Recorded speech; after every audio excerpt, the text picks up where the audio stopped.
నాకు సబ్జెక్ట్ చాలా తక్కువ మిగిలిపోతుంది. ఫస్ట్ ఓనికి ఇబ్బంది, లాస్ట్ ఓనికి అసలే ఇబ్బంది. వీళ్ళు ధర్మాన్ని టచ్ చేశారు, ఇంకా దేశాన్ని టచ్ చేశారు, బంగ్లాదేశ్ని టచ్ చేశారు, పాకిస్తాన్ టచ్ చేశాడు, బయన్వార్ బర్మాని టచ్ చేశారు. నాకు మిగిలింది ఓన్లీ భారతదేశమే. అది కూడా టచ్ చేశారు కదా దుర్లభ సార్.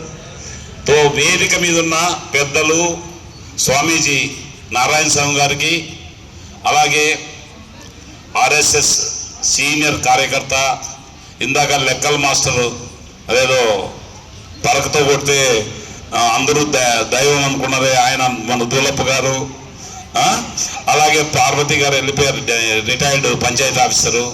ఇప్పుడు నిర్మల మురళి గారు, మా సోదరుడు విశ్వేశ్వరెడ్డి గారు, అలాగే హరి, ఇక్కడ మళ్ళా కుమారన్న, మళ్ళీ మిగతా వాళ్ళందరూ కూడా ఈ గ్రామస్తులు ఇక్కడ ఉన్న వాళ్ళందరికీ, ప్రకాష్ రెడ్డి గారికి అందరికీ నా హృదయపూర్వక అభినందనలు, పిల్లలకి నా ఆశీస్సులు. చాలా అన్ని విషయాలు మ్యాక్సిమం టచ్ చేశారు. నేను ఇంకా కొన్ని దేశం విషయాలు టచ్ చేస్తాను. దేశం గురించి, మన గురించి, మన భవిష్యత్తు గురించి చెప్పారు. ఇంతకుముందు మన దేహం గురించి కూడా నిర్మల గారు చాలా చక్కగా చెప్పారు. మీలో బీదోళ్ళు ఎవరైనా ఉన్నారో, ఎంతమంది కోటీశ్వరులు ఉన్నారు చేతులు ఎత్తండి. ఎవరో ఎత్తలే, ఈ పిల్లోడు ఎవరు ఎత్తినాడు, వాడిని తెలియదు కాబట్టి ఎత్తినాడు. ఎందుకంటే బాతు మాదిరి పరిగెత్తిపోతూ వస్తున్నాడు, వాడిని తెలియదు ఎందుకో చేతి ఎత్తేసినాడు. అది నిజంగానే వాడికి తెలియదు పాపం. కానీ వాడు ఒక్కడే తెలియదు. వాడు ఏం చెప్పినా అంటే రాజుగారు కూడా పోలేదంటే బాతులు 2 సార్లు 3 సార్లు పోతాడు అని చెప్పి అట్లా కదా ఆ పిల్లోడు ఎత్తినాడు. కాబట్టి మీకు ఇంకో విషయం చెప్తాను. మనం ఎవ్వరూ ఇందాక నిర్మల గారు చెప్పినట్లు మనము మానవ జన్మ శ్రేష్టము. అలాగే కోటాను మంది, ఎంతోమంది చెవిటి వాళ్ళు ఉన్నారు, మూగోళ్ళు ఉన్నారు, గుడ్డి వాళ్ళు ఉన్నారు, కిడ్నీ లేని వాళ్ళు ఉన్నారు, హార్ట్ పేషెంట్స్ ఉన్నారు. ప్రతిదీ ఏది ప్రాబ్లం అనుకుంటారు మీరు చెప్పండి? జీవితంలో మన బాడీలో ఏది కష్టమైనది, ఏ అవయము కష్టమైనదో చెప్పండి? హార్ట్ అటాక్ వచ్చినాడు నేను మిమ్మల్ని అడగను, ఎందుకంటే వాళ్ళు అడుగుతున్నా. కష్టమైనది నీ బాగుండదు, హార్ట్ అటాక్ మాత్రం రాకూడదు, చాలా కష్టమైంది అంటాడా లేదా? ఏం నెలకంటారు అంటాడా లేదా? ఇంకోని అడిగితే అబ్బా ఏమైనా ప్రాబ్లం రాచుకున్నా ఆ కిడ్నీ ప్రాబ్లం మాత్రం రాకూడదు అంటాడు. ఇంకోని అడిగితే ఏమైనా ప్రాబ్లం రాచుకున్నా ఆ తలకాయ మాత్రం పని చేయకుండా పోతే అసలే ప్రాబ్లం అంటాడు. ఇంకోటి ఏమంటే నాకు లివర్ ప్రాబ్లం మాత్రం రావద్దు. నేను అబ్బా ఆ లివర్ ఎక్కడ దొరకదు ప్రపంచంలో, పోయి దాని రోగం అంతా పెద్దది. మళ్ళీ రోగం ఏది చిన్నది చెప్పండి? నువ్వేమో పక్క మంది బాగా ప్రాబ్లం అనుకో, వాడి ప్రాబ్లం వాడికి తెలుసుకోరు, ఏం ప్రాబ్లం ఉందో వాడికి ప్రాబ్లం. అన్ని ఎవరికి ఏ ప్రాబ్లం ఇచ్చినా అన్ని అలాంటి ప్రాబ్లమ్సే. అర్థమైందా లేదా? కాబట్టి అన్ని ఏ ప్రాబ్లం లేకుండా మనం మాట్లాడగలుగుతున్నాం, చూడగలుగుతున్నాం, వినగలుగుతున్నాం, బాగా తినగలుగుతున్నాం, అరిగించగలుగుతున్నాం. ఇంతకన్నా అదృష్టవంతుడు ఎవరు? మీరు కోటీశ్వరులు. ఒక కిడ్నీ విలువ 1 కోటి రూపాయలు అవుతుంది, ఒక లివర్ విలువ, ఒక ఊపిరితిత్తుల విలువ దొరకదు, అది 2 కోట్లు అవుతుంది. అలా బాడీ ఎంత మేడం చెప్పింది, ఎన్ని కోట్లు అని చెప్పింది? 350. మళ్ళీ మీరు ఎవరే కానీ చేతులు ఎత్తలేదే, నేను ఎవరు కోటీశ్వరుడు కాదని ఒక్కరు కూడా చేతులు, అంటే 350 కోట్ల కన్నా ఎక్కువ ఉండాలనే మీ ఉద్దేశము? కాబట్టి మనం ఎవ్వరూ అందరూ కోటీశ్వర్లో కాదా? ఇప్పుడు చేతెత్తండి ఎంతమంది కోటీశ్వర్లో పుణ్యదాం మనం అందరము. ఏమ్మా మళ్ళా ఉడికెత్తలేదు, ఏమ్మా డబ్బులు ఉంటేనే కాదు కోటీశ్వరుడు, ఆరోగ్యం ఉంటేనే. ఆరోగ్యమే మహాభాగ్యం, మహాభాగ్యం. ఆరోగ్యం ఉంటే నాకు బుల్లయ్య చౌదరి గారు ఒక పార్టీకి సంబంధించి పార్టీలకు జోలికి నేను పోను, రాజమండ్రి ఎంపీగా ఉన్నాడు, ఎస్ఆర్ఎండి పెద్ద సంస్థ నడుపుతున్నాడు, ఆయనకి 10 షుగర్ ఫ్యాక్టరీలు ఉన్నాడు, ఆయనకి షుగర్ ఉంది. వాళ్ళ షుగర్ ఫ్యాక్టరీలో షుగర్ తీసుకొని తింటే ఏమవుతాడు? వాళ్ళే కదా షుగర్ ఫ్యాక్టరీ, మరి తింటాడా? మళ్ళీ మనమంతా తినగలుగుతున్నారా లేదా? మనమే అదృష్టవంతులు, అతను ఎవరు అదృష్టవంతులు? ఆరోగ్యమే మహాభాగ్యం. అంటే ఇందాక చెప్పినట్లు నేను కొన్ని విషయాలు చెప్తాను. ఆర్ఎస్ఎస్ సంస్థ స్థాపించి ఇందాక మేము రావడానికి కారణం, మనమందరం ఇక్కడ ఉండడానికి కారణం, హిందూ సమ్మేళనంలో భాగంగా రుద్రంపేట పంచాయతీలో ఈ యొక్క సీతయ్య పక్కన స్కూల్ గ్రౌండ్ లో మనం జరుపుకుంటున్నామంటే 100 సంవత్సరాల ఆర్ఎస్ఎస్ డాక్టర్ హెగ్డేవార్ గారు అప్పట్లోనే 1925లోనే ఆయన ఈ సంస్థను స్థాపించాడు. ఎప్పుడు స్థాపించాడు? 1925 విజయదశమి రోజున 10 మంది పిల్లలతో స్థాపించిన సంస్థ ఈ రోజు ప్రపంచంలోనే ఒక విశ్వగురు స్థానాన్ని భారతదేశాన్ని తీసుకెళ్లేదానికి మూల కారణమైందని మనం అందరూ ఈ సందర్భంగా తెలియజేసుకోవాలి. భారతదేశాన్ని ఈ రోజు పొగుడుతున్నారంటే కేవలం డాక్టర్ హెగ్డే గారు స్థాపించిన RSS యొక్క సంస్థ శాఖోపశాఖలుగా దేశంలోనే కాదు ప్రపంచాన్ని శాసించే స్థాయికి తెచ్చిన ఘనత RSSది. కాబట్టి ఇందాక మనం చెప్పినాం, హిందువులు మనం ఎవరికి జోలుపోలేం. హిందూ దేశం ఎక్కడ ఎవరికి ఉడక చేయి చాచదు. కానీ హిందూ దేశంలో శాంతి తప్ప ఎప్పుడే కానీ అశాంతి కోరుకోదు. కానీ అశాంతి సృష్టించాలని కోరుకుంటే దానికి ఏమనేది నేను నిర్వచనం చెప్తా. కాబట్టి గుర్తుపెట్టుకోవాలి, మనం అందరం ఇంట్లోనే కులం, ఇల్లు దాటుతానే అందరం హిందువు కులం. అరే వాళ్ళు కమ్మలు కొట్లాడుతున్నారు, వీళ్ళు కుమ్మరులు కొట్లాడుతున్నారు, రెడ్లు కొట్లాడుతున్నారు, వీళ్ళు బోయలు కొట్లాడుతున్నారు. కులాల విభజన ఎక్కడ జరిగింది? కులాల విభజన మనం చేసుకునేది కుల వృత్తుల ద్వారా. కానీ వాళ్ళందరూ హిందువులే, మనమందరూ హిందువులు. మనం వాళ్ళని పిలిచము, పక్కనోడిని తక్కువగా చూస్తాం. వాడు వేరే మతం, వాడు అన్ని ఇచ్చి వానికి ఫైనాన్షియల్ ప్యాకేజీ, ఇట్లా మాయ చేస్తే నీకు తలకాయ బాగైందని, ఇట్లా మాయ చేస్తే గుండె బాగైందని, ఇట్లా మాయ చేస్తే కిడ్నీ బాగైందని చెప్పే మతాన్ని మనం స్వీకరిస్తున్నామంటే మనం చాలా తప్పు చేస్తున్నాం. మన కూడా తాత ముత్తాల నుంచి వచ్చిన కులాన్ని, మన హిందూ యొక్క మతాన్ని మనం ఎందుకు వదులుతున్నాం? మనం మతంలోకి ఉన్నాం రమ్మని కోరుకోలేదే. ఇందాక చెప్పినట్లు ఎవరైనా కోరుకుంటున్నామా? మన మతంలోకి రాండి, హిందూ మతంలోకి, మా కులంలోకి రాండి అని ఎవరైనా కోరుకున్నారా? భారతదేశంలోని 100 కోట్ల మంది హిందువులు ఈ రోజు 5% ఉన్న జనాభా 20% వెళ్తుంటే మనం ఏమంటున్నాం? ప్యాకేజీల ద్వారా వివాహాలు చేసుకుంటున్నాం, ప్యాకేజీల ద్వారా ప్యాకేజీల ద్వారా విడిపోతున్నాం. ఎక్కడ సంప్రదాయం ఇది? పాశ్చాత్య సంప్రదాయాన్ని మనము అవలంబించడం తప్పు. 5 పంచపరివర్తనలో భాగంగా ఫస్ట్ సమరసత, అన్ని కులాల మధ్య సామరస్యం ఉండాలి. హిందువులం అంటే అందరం ఏకంగా పోరాటం చేయాలి.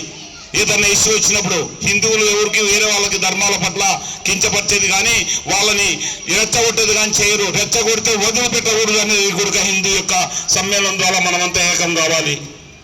ఈరోజు ఇదే మనం చేర్చుకోవాలి. అన్ని మతాల పట్ల, అన్ని కులాల పట్ల మనము సమరస సేవాభావంతో పనిచేయాలి. కుటుంబ ప్రబోధం ఇందాక చాలా మంది చెప్పారు. మనం ఎంతమంది పిల్లలకు బోధిస్తున్నాం? మన తల్లిదండ్రులు కాలు మొక్కమని, లేదా జేజమ్మకో జేజుకో కాలు మొక్కమని నేర్పిస్తే, ఈ రోజు పిల్లలు మీరు నేర్పిస్తే వాళ్ళు అనాథాశ్రయాలకు పోరు. వాళ్ళ మొక్కడం వల్ల, కాలం మొక్కించే సాంప్రదాయాలు నేర్పడం వల్ల మన ముసలిళ్ళందరినీ తీసుకుపోయి వృద్ధాశ్రమాలకు చేరడు. వృద్ధాశ్రమాల సంఖ్య తగ్గిపోతుంది. మీరు కూడా రేపొద్దున ముసలిళ్ళు అవుతారు. కాబట్టి ఏం చేయాలి? పిల్లలకి, మనమల్లకి, మనవరాళ్ళకి, కొడుకులకి, కూతుర్లకి ఏం నేర్పాలి? మనము మన సాంప్రదాయాన్ని నేర్పాలి. మన హిందూ సాంప్రదాయాన్ని నేర్పించాలి.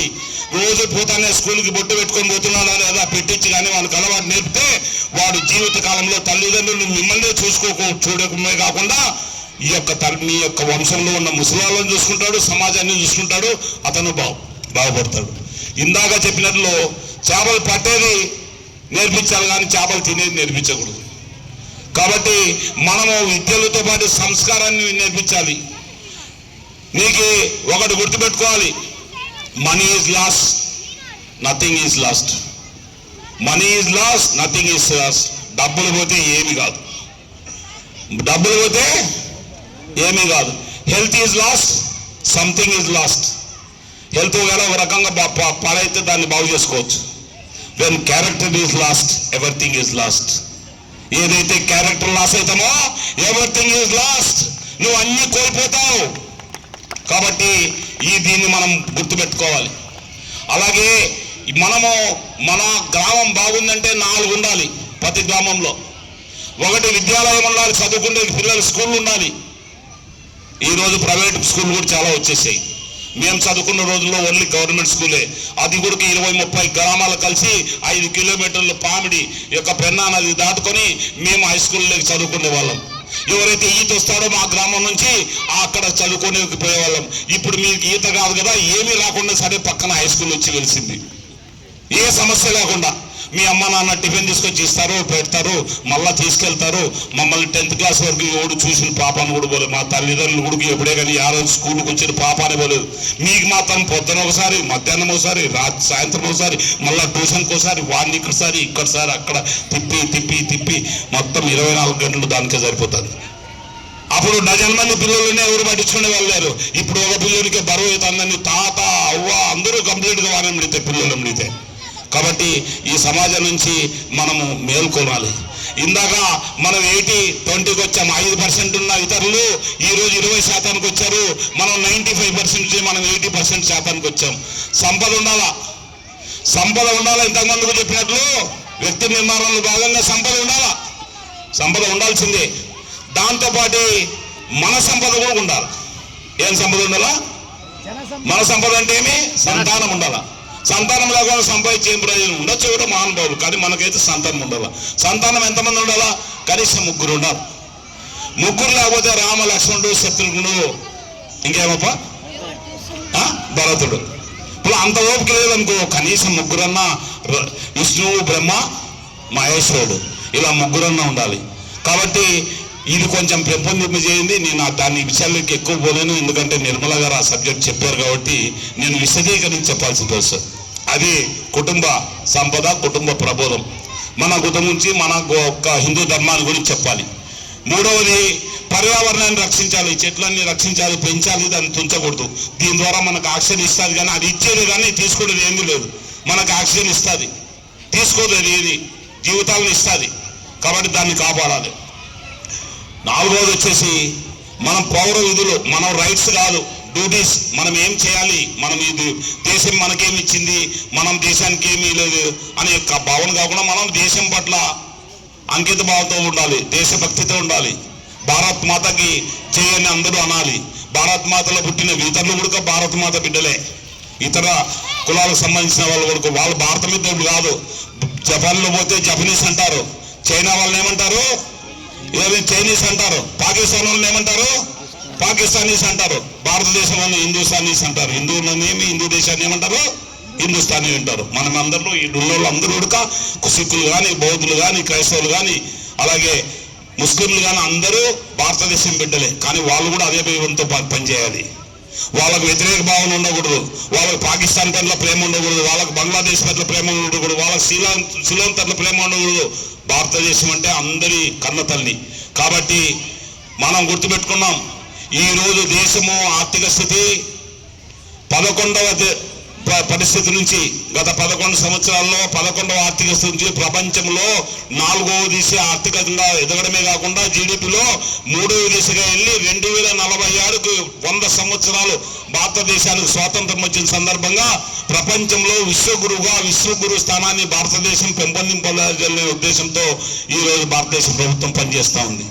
దీనికి కారణం ఏంటి? ఈ RSS స్థాపించిన డాక్టర్ హెగ్డే గారు ఈరోజు అలాంటి స్వయం సేవకులు ఇచ్చినందునే ఆ రోజు వాజ్పేయి గారు రోడ్లను వేయడమే కాకుండా అనేకమైన ప్రధానమంత్రి సడక్ యోజనతో మొదలుకొని దేశ అభివృద్ధిలో పునాదులు వేశారు 1999లో. ఈరోజు మొత్తం హైవేస్ ప్రపంచంలోనే అత్యధికంగా హైవేస్, రోడ్వేస్, ఎయిర్వేస్, అలాగే పోర్ట్లు, అన్నిటికీ నౌకాశ్రయాలు, విమానాశ్రయాలు, అలాగే రోడ్లు. ఈ రోజు ఈ క్వాడ్రెంట్స్ ఎలా అయితే నేషనల్ హైవేస్ అయితే ప్రపంచంలోనే అత్యాధునికమైన ఈ రోజు యుద్ధ విమానాలను కూడా దించగలిగే స్థాయికి మన భారతదేశంలో రోడ్లు వేస్తున్నామంటే ఈ RSS యొక్క స్థాపించిన సంస్థ నుంచి వెలువడిన ప్రధానమంత్రి అటల్ బిహారీ వాజ్పేయి మొదలుకొని ఈ రోజు నేటి యొక్క ఎవరు నరేంద్ర మోడీ గారు కూడా ఒక ప్రచారకగా పనిచేశారు. ఆయన స్వార్థం లేదు. అందుకే ప్రపంచ దేశాల్లో ఈ రోజు హిందూ దేశానికి రెడ్ కార్పెట్, ఇండియన్స్ కి రెడ్ కార్పెట్ వేసి అమెరికాలోనూ, లండన్లోనూ, యూరోప్ లోనూ ఎక్కడ పోయినా సరే భారత్ మాతాకి జై, స్వాగతం సుస్వాగతం ఇండియన్స్ అంటున్నారంటే ఆ రోజు డాక్టర్ హెగ్డే వారు కళ్ళని ఇలాంటి మహాత్ములను ఇచ్చిన దాని వల్లనే భారతదేశం యొక్క ఖ్యాతి ప్రపంచానికి ఈ రోజు చెప్పగలుగుతున్నాం. అలాగే పుల్వామా సంఘటనలో కానీ, అలాగే బాలాకోట్ సంఘటనలో కానీ ఇవన్నీ కూడా మనం సంఘటన చూసినప్పుడు విదేశీ వాళ్ళు వచ్చి మన దగ్గర నిశ్చిగ్గుగా బాంబులు వేసిపోతుంటే మనం చూస్తూ ఉండే ఎవరికే దేశంగా కాకుండా మన సింధూర్, ఆపరేషన్ సింధూర్, మన వనితల యొక్క వాళ్ళ ముందరే ఎలాగైతే బొట్టు తుడిపేశారో దాన్ని సింధూర్ అంటారు. సింధు సింధూరాన్ని తుడిపేసిన దాన్ని ఆపరేషన్ సింధూర్ అని పెట్టి ప్రపంచంలో ఉగ్రవాదులను అంచే యొక్క ఆయుధాలను కనిపెట్టిన మన శాస్త్రవేత్తలు, మన భారతదేశంలో ఉన్న భూమి, మన సైనికులు కేవలం 1 గంటలోనే పాకిస్తాన్లో ఉన్న ముస్కర్ల యొక్క స్థావరాలను ధ్వంసం చేసి ఈ యొక్క ఆపరేషన్ సింధూర్ ద్వారా ప్రపంచంలోనే అణుశక్తి భారతదేశంలో ఉందని నిరూపించడం జరిగింది. ఇది మన సైనికుల శక్తి, మన హిందూ దేశం శక్తి. అలాగే మీరు గుర్తుపెట్టుకోండి, అక్కడ ఉన్న ఉగ్రవాదుల స్థావరాలకి దెబ్బ తగిలించి పక్కనున్న ఇళ్ళకు కూడా పక్కనున్న వాళ్ళకు నష్టం జరగకుండా ఆపరేషన్ సింధూర్. ఎందుకంటే స్వదేశీ స్వావలంబన అనే ఈ యొక్క పంచ పరివర్తనలో భాగంగా మన స్వదేశంలోనే మన తయారు చేసిన అన్ని ఆయుధాల ద్వారా వాళ్ళని ఈరోజు మనం చెప్పగలిగాం. ఆ రోజు పోఖ్రాన్లో అటల్ బిహారీ వాజ్పేయి గారు ఒక అణుబాంబును పేల్చి దేశం యొక్క శక్తిని, అణుశక్తిని, సైనిక శక్తిని పేల్చడం జరిగింది. ఆ సైనిక శక్తి ద్వారా 6 నెలల పాటు అమెరికా, యూరోప్ కంట్రీస్ కూడా మన మీద షరతులు విధించి మనల్ని, మన దేశం యొక్క ఏవి కూడా సహాయం చేయకోకుండా నిరాకరిస్తే కూడా కేవలం దౌత్యం ద్వారా అటల్ బిహారీ వాజ్పేయి గారి ద్వారా మళ్ళా కూడా అది 6 నెలల్లో ఆ ఆంక్షలని తీసివేసి మళ్ళా భారతదేశానికి గౌరవం ఇవ్వడం జరిగింది. కాబట్టి ఎవరన్నా ప్రపంచ దేశాలు భయపడతాయంటే ఇప్పుడు భక్తితో భయపడవు, ఏమిటితో భయపడతాయి? భయంతో భయపడతాయి, శక్తితో భయపడతాయి. అలాంటి శక్తిని మనం భారతదేశంలో తయారు చేయగలిగాం. రాబోయే రోజుల్లో తేజస్ యుద్ధ విమానాలు తయారు చేసి ఈరోజు 36 దేశాలకి మనం ఆర్డర్లు తీసుకొని సప్లై చేస్తున్నాం. మళ్ళీ ఇలాంటి సైనిక శక్తి ఎలా సాధ్యమైందంటే అమృత్ కాల్, ఆజాదీ కా అమృత్ కాల్ మహోత్సవ భాగంగా ఒక మహిళ ఆర్థిక శాఖ మంత్రి, మహిళలైనా మహిళలు టచ్ చేయలేదు కాబట్టి నేను మహిళల గురించి చెప్తా. ఈ రోజున్న కేంద్ర ప్రభుత్వంలో 11 మంది కేంద్ర మంత్రులు ఎవరున్నారు? మహిళలు ఉన్నారు. దేశానికి ప్రధానమంత్రి ఎవరున్నారు? మహిళ ద్రౌపది ముర్ము గారు ఉన్నారు. అనేక మంది సైనిక కమాండర్లు మహిళలు ఉన్నారు. ప్రస్తుతం ఈ ప్రభుత్వం వచ్చిన తర్వాత నేషనల్ డిఫెన్స్ అకాడమీలో 70 సంవత్సరాల్లో ఎప్పుడు కూడా ప్రవేశం లేకుండా సైనిక జనరల్ కావడానికి మహిళలకు కూడా అవకాశం కల్పించి ఈరోజు దేశంలో మహిళలందరూ పురుషులకు సమానమని చెప్పి తెలియజెప్పిన సందర్భం. కాబట్టి ఇది మన గ్రామంలో స్కూల్ ఉండాలి, వైద్యాలయం ఉండాలి, గ్రంథాలయం ఉండాలి, ఇంకేముండాలి చెప్పండి. 4వది దేవాలయం ఉండాలి. దేవాలయం గురించి చెప్తారో లేదో అనుకున్నాను, చెప్పారు మీరు, చాలా సంతోషం. ఆమె దేవాలయం చెప్పింది కాబట్టి అందరూ చప్పట్లు కొట్టండి. ఏమేం చెప్పినా నేను? విద్యాలయం ఉండాలి, గ్రంథాలయం ఉండాలి, ఆరోగ్యాలయం, వైద్యాలయం ఉండాలి, దేవాలయం ఉండాలి. ఈ 4 బతుకున్నాయి కదా, అప్పుడే దాని గ్రామంగా, మంచి గ్రామంగా మనం అనుకుంటాం. ఇవన్నీ ఉండాలి. అలాగే మనము ఈ యొక్క ఇందాక చెప్పిన విషయాలన్నీ కూడా మనం భారతదేశంలో భారతీయులు, మనమందరం భారతీయులం, భారతీయ ముద్దు బిడ్డలం. ఇలాగ రాముని యొక్క వారసులం, అలాగే శ్రీకృష్ణుని యొక్క వారసులం. మన భారతదేశంలో ఉన్న స్త్రీలను కానీ భారతీయులను కానీ ప్రపంచమంతా గౌరవిస్తుంది. ఇంగ్లీష్ వాళ్ళని ఇక్కడ ఎవరు గౌరవించరు, ఇంగ్లీష్ దేశాలను ఎవరు గౌరవించరు. అలాగే వేరే దేశాలలో వచ్చిన వాళ్ళకి ఎక్కడ కూడా రెడ్ కార్పెట్ వేసి పిలిచరు. కానీ ఓన్లీ భారతదేశము, భారతీయులు అంటే ప్రపంచంలో అన్ని దేశాల్లోనూ ఈరోజు ఐటీ రంగంలో పనిచేస్తున్న వాళ్ళు ఎవరున్నారమ్మా? మనమే, మన దేశస్తులే. మన అనంతపురం నుంచి చాలా మంది ఉన్నారు. ఇలాగా చెప్పుకుంటూ పోతే మీకు అనేకమైన సంఘటనలు. మనము వేరే మతాలకి ఆకర్షితం కావద్దు. మత మార్పిల్లి ఎవరైనా జరిగింటే గర్వాపసి ద్వారా వాళ్ళు ఎన్నిక తీసుకొని రావాలి. అది కూడా మనదే బాధ్యత. మా ఆయనకు బాగా అయిందంట, వాళ్ళ గుర్తుకు పోతే బాగా అయిందంట అని చెప్తే నువ్వు కూడా పోతావు. రేపొద్దున అన్ని మర్చిచ్చి మళ్ళీ మన మతమే లేకుండా పోతాం, మన కులమే లేకుండా పోతుంది, మన యొక్క హిందూ ధర్మమే లేకుండా పోతుంది. ఏమి బాగావు, ఏమన్నా బాగా అయితే వాళ్ళందరూ మనకొచ్చి మన హాస్పిటల్స్ కిందకు వస్తారు. కాబట్టి ఇది గుర్తుపెట్టుకోవాలి.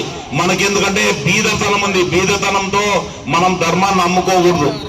బీదతనంతో ధర్మాన్ని నమ్ముకుంటే మనము వాళ్ళు ఇచ్చే మధ్య పెట్టే మాటలు నమ్మి మనం దేశం పట్ల, మన యొక్క హిందూ ధర్మం పట్ల మోసం చేసినట్లు అవుతాం.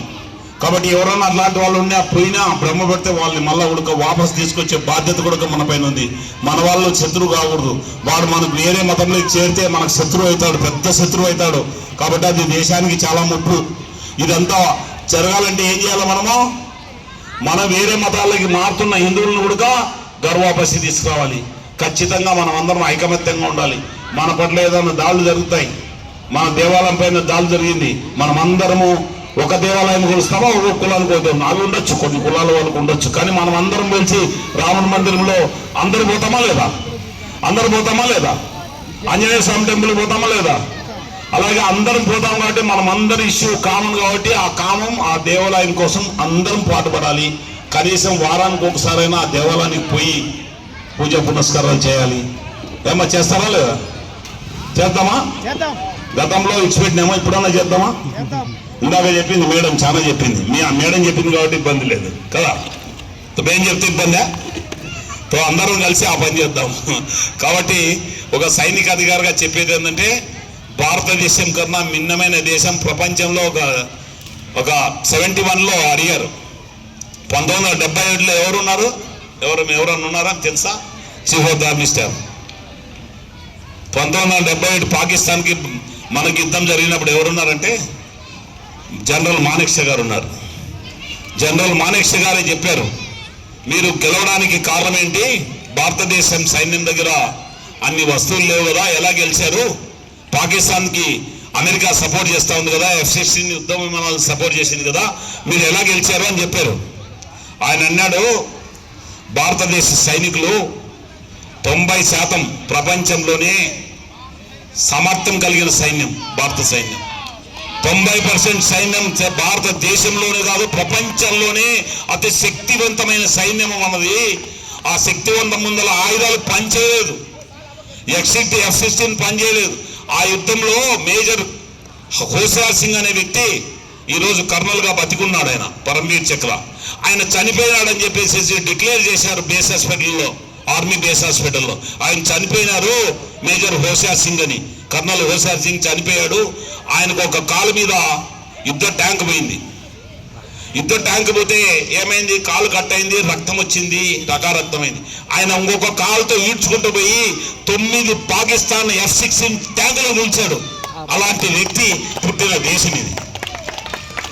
22 మంది పరమవీర్ చక్రులకి సుబేదార్ బానా సింగ్ తో మొదలుకొని అనేక మంది ఈరోజు పరమవీర్ చక్రలు, ఆంధ్రీ కెప్టెన్ యాదవ్తో మొదలుకొని సంతోష్ యాదవ్తో మొదలుకొని మీరు పరమవీర్ చక్ర అని కొడితే గూగుల్ వెబ్సైట్లో వాళ్ళు చేసిన ఘనకార్యాలు తెలుస్తాయి.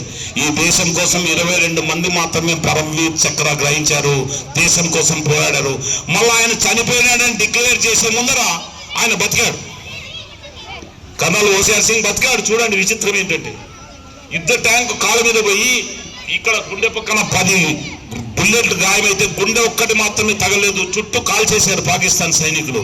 అతను తీసుకొచ్చి హెలికాప్టర్ ద్వారా ఢిల్లీలో బేస్ హాస్పిటల్లో జాయిన్ చేస్తే ఆయన బతికాడు. బతికిన తర్వాత ముందే చనిపోయినాడని చెప్పేసి ఇంత శౌర్యవంతుడు, ఇంత పరాక్రమవంతుడైన కర్నల్ హోషియార్ సింగ్ గారికి పరమవీర్ చక్ర డిక్లేర్ చేసింది భారత ప్రభుత్వం. డిక్లేర్ చేసిన తర్వాత ఆయన బతికాడు. ఎప్పుడు కూడా చచ్చిపోయిన తర్వాత ఇస్తాం ఈ అవార్డు, కానీ ఆయన బతికాడు. ఆయనకి ఈ రోజు వరకు కూడా పెరేడ్ జరిగితే 26 రిపబ్లిక్ పరేడ్ డే సందర్భంగా రాష్ట్రపతి, supreme court commander of armed forces కూడా ఎవరికి సెల్యూట్ కొట్టాలంటే కర్నల్ హోషియార్ సింగ్ కి సెల్యూట్ కొట్టాలి. అదే మన దేశం యొక్క సాంప్రదాయం.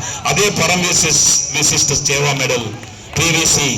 కాబట్టి ఎంతో మంది దేశంలో కంటికి రెప్పలా భారతదేశాన్ని కాపాడుతున్న మన సైనికులు అక్కడ క్షేమంగా వాళ్ళకు కష్టపడుతున్నాయి. ఇక్కడ మనం క్షేమంగా కార్లలోనూ బాగా నీట్గా ఆదివారాల పండుగలు మళ్ళీ పబ్బాలు అన్నీ చేసుకుంటున్నాం. కంటికి రెప్పలా ఎవరు కాపాడుతున్నారు? మన దేశానికి సైనికులు. అలాంటి సైనికుల కోసం 1962లో చైనా యుద్ధంలో కానీ, 1977లో కానీ, 67లో కానీ బంగ్లాదేశ్ యొక్క పార్టిషన్లో కానీ సహాయం చేసిన వాళ్ళు ఎవరంటే RSS యొక్క స్వయం సేవకులు. వాళ్ళకి సరుకులు తీసుకొని పోయి అందించారు, సామాన్లు తీసుకుపోయి అందించారు మన సైనికులకి. వరదలు వచ్చే కాపాడేది RSS నిస్వార్థంగా. వీళ్ళకేమో మతం ఉండదు, ఓన్లీ హిందూ దేశం పట్లే. అలాగే కరోనా టైంలో అనేకమైన ఈ యొక్క కరోనా సెంటర్లు పెట్టి, నా కాలేజీలో కూడా ఒక కరోనా సెంటర్ పెట్టి కరోనా పాజిటివ్ పేషెంట్లను చూసింది ఎవరు? రాష్ట్రీయ స్వయం సేవక్ సంఘ్ యొక్క కార్యకర్తలు, ప్రచారకులు. మన వాళ్ళు దేశం కోసమే పనిచేస్తారు. ప్రచారకులు పెళ్లి చేసుకోరు, దేశం కోసమే పాటుపడి సర్సంచాలజీ ఈ రోజున్న డాక్టర్ మోహన్ భగవత్ వారి కొడుక వారసత్వం ఉండదు, వాళ్ళు దేశం కోసమే పనిచేస్తారు. అలాంటి సంస్థ ఈరోజు ప్రపంచంలో అతి పెద్ద ప్రమాదంగా తయారైన కాశ్మీర్ దాన్ని తీసివంటి ఆర్టికల్ తీసేసేదానికి ప్రయత్నం చేసింది ఆర్ఎస్ఎస్. కాశ్మీర్ మనది, పాకిస్తాన్ది కాదని ఎప్పుడో వాజ్పేయి గారు పోయి చెప్తేవాడు కాదు. కాకపోతే ఇప్పుడు వచ్చిన ఒక స్వయం సేవక్ యొక్క కార్యకర్త, స్వయం సేవకు నుంచి వచ్చిన ఎవరు? మోడీ గారు తీసేంటి ఆర్టికల్ తీసేశారు. ఈ భారతదేశంలో పుట్టిన మహిళలందరికీ సమానమైన హక్కులు ఉండాలి. ముస్లిం మహిళలకు ఒక హక్కు, హిందూ మహిళలకు ఒక హక్కు, అలాగే క్రిస్టియన్స్ కు రైట్ ఉండకూడదు అని చెప్పేసి జయశ్రీ ఒక నిమిషం భోజనం చేసుకొని పోవాల్సిందిగా కోరుతున్నాం. 2 నిమిషాల్లో సభ ముగుతుంది. ఎస్. అలాగే ట్రిపుల్ తలాక్ కూడా తొలగించి భారతదేశంలో ఉన్న వాళ్ళందరికీ ఒకే యాక్ట్ రూపొందించడం జరిగింది. కాబట్టి మనమందరము సంఘటితంగా ఉండాలి. అలాగే ఏ హిందూ సమ్మేళనాల్లో ఎక్కడొచ్చినా పాల్గొనాలి. ఈరోజు మంచి విషయాలు అందరూ చెప్పారు. ఇవన్నీ మీరు గమనించి ముందుకు తీసుకెళ్లాలని కోరుకుంటూ, నాతో పాటు భారత్ మాతాకి, భారత్ మాతాకి, భారత్ మాతాకి గట్టిగా మాతరం మాతరం వందే మాతరం, వందే మాతరం, మాతరం మాతరం, వందే మాతరం, మాతరం మాతరం, వందే మాతరం, భారత్ మాతాకి జై. జై హింద్.